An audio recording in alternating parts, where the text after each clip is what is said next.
サムライチャンネル。窃盗団へようこそ。団長のサムライチャンネルです。今回はホンダハイブリッド除雪機のバッテリーを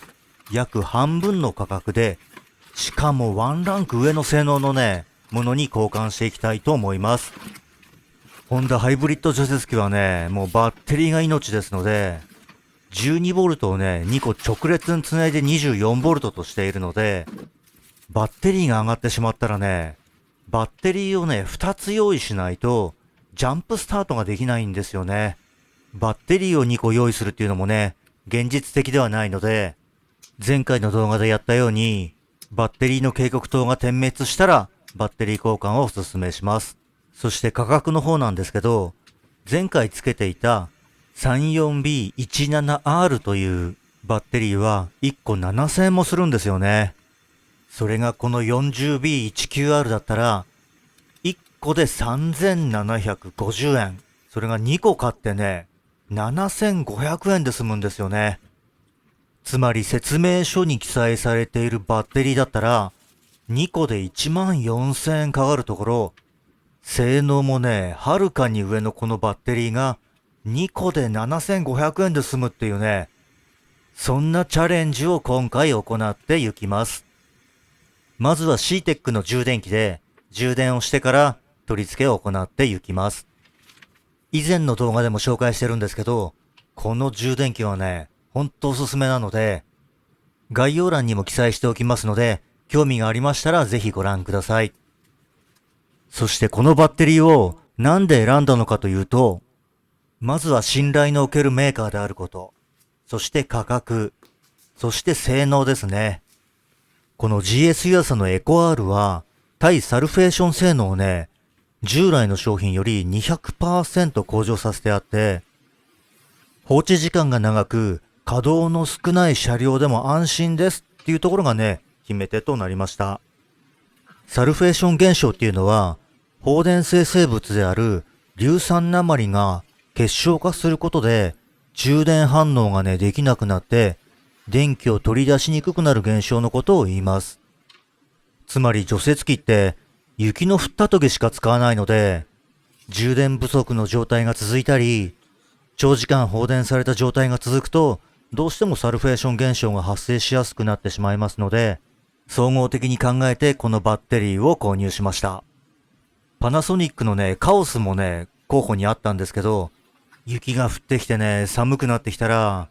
懐も寒くなってしまいまして、保証期間もどちらも3年の6万キロということだったので、どちらも申し分のない性能を持っていますので、総合的に考えて、今回はカオスは見送ることとしました。それではバッテリーの方を積んでいきます。まずはバッテリーを置くところのトレイを置いていくんですけど、下がちょっと傷ついていたので、滑り止めのマットを引いておこうかなというふうに思います。しかしこのトレイももう完全に B19 用ですよね。これはもうバッテリーのカスタムを想定しての設計かもしれませんね。バッテリーを傾けないように水平を保ったまま搭載していきます。この時に注意しなければならないのが、端子を必ず外側に向けるように搭載しないと、プラスマイナスが間違ってしまいますので、十分ご注意してください。そしてバッテリーの両側にアルミの弁当箱みたいなのがついてるんですけど、これはモーターを制御するドライバーがついています。このドライバーはモーターを制御するときに熱を持つので、もしかしたら寒いときにこのバッテリーを温めてくれて、バッテリー性能を低下しないように設計されてるのかななんていうふうに思っています。そして今バッテリー端子に塗っているのはシリコングリスを薄く塗布しています。これはバッテリー端子の腐食防止のために塗っているんですけど、導電性を考えると、本当は端子と端子の間には塗らない方がいいのかなというふうに思うんですけど、除雪機ってこの端子のつけたり外したりですとか、またオフシーズンも結構長いので、その間にバッテリーの端子が錆びたら嫌だなっていうところもありますので、薄く塗った後に布で拭き取るようにしています。バッテリー端子の外側にも塗っといた方がいいんですけど、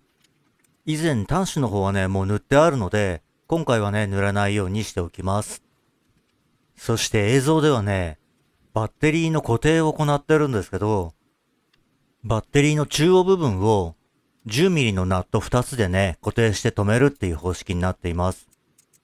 取り付けが終わりましたら、また別アングルでね、ご覧いただきたいなというふうに思っています。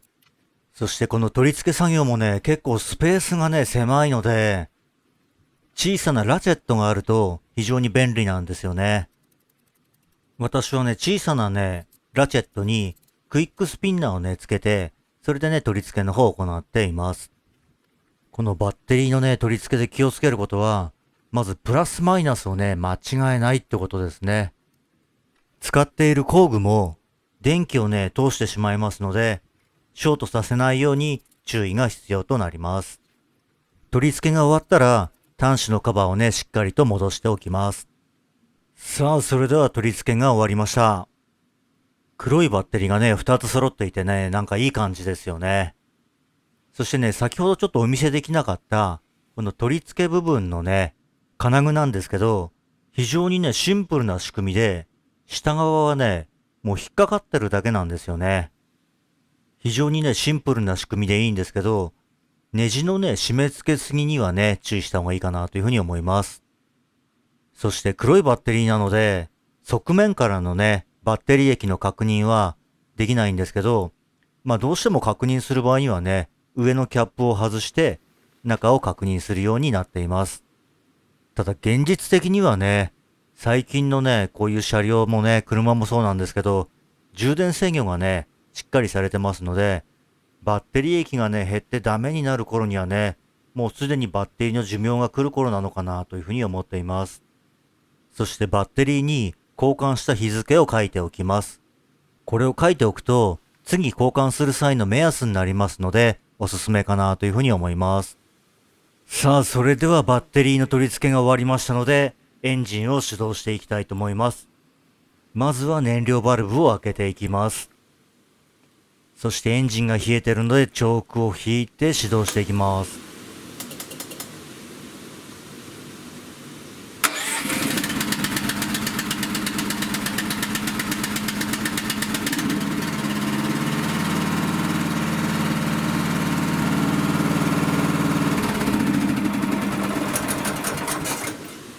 さあ、これでバッテリーは一安心ですね。いや、しかしね、B19 のバッテリーが使えるんだったら、説明書に書いといてほしいですよね。しかもこのジャストフィット感、もうぴったりですよね。もしね、ホンダの関係者の方見ていただいてたら、この辺のところを教えていただけると嬉しいなというふうに思います。それではバッテリーがつきましたので、ボンネットカバーの方を戻していきます。このカバーは金属でできていて、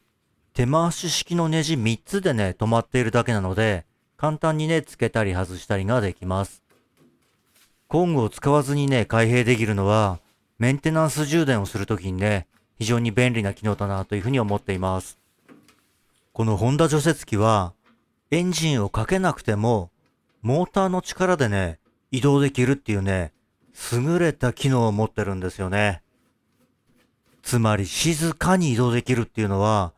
この窃盗団のね、除雪機にとっては欠かせない機能なんですよね。今回そのやり方も紹介したかったんですけど、残念ながらお時間となってしまいました。まあ来週の予告ということで、映像だけね、ちょっとチラ見せしておきたいと思います。さあ、今回のバッテリー交換いかがだったでしょうか。もしかしたらね、そんなこと知ってるよっていう方もね、いらっしゃるかもしれませんけど、もし知らなかった方がいらっしゃいましたら、自己責任となってしまいますが、参考にしていただけたらと思います。それでは最後までご視聴いただき、ありがとうございました。